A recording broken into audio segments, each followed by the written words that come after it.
بهێڤیا دەستپێکەکە خۆش ji پایدۆز an ئوتلەیا هاڤینێ re کۆمەلەیا سۆلین û nûjiyan û bi alîkariya navenda Newrozê şahiyek hunerî bi boneya dawîkirina sala xwendinê ji grûpeke zarokên bajarê Amûdê bi kar anîn. Herûha xelatkirina zarokên gotxwendina xwe de bi ser ketin.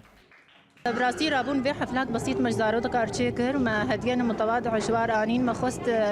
داويا مدرسة بشتي جلاءات خستن دين زاروك مشروع نجحين هم كيف كتي خندلي وادو ما خست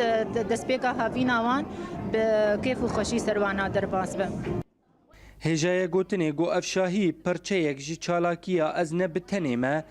ya گۆ herdû کۆمەلە pêvera dibin.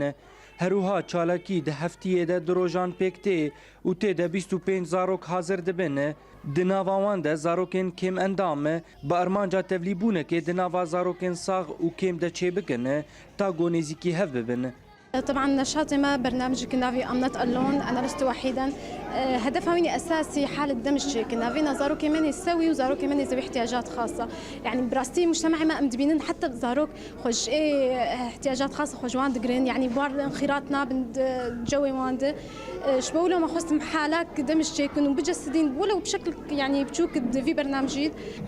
ما تنجبو بريمني بتشوك اللي قايد خو أمازون الكمايت وأجد ستريماتن إجبو مشاركة بان زاروكا يمكن أس تيم فرد عنمم وهبالي أس تخازم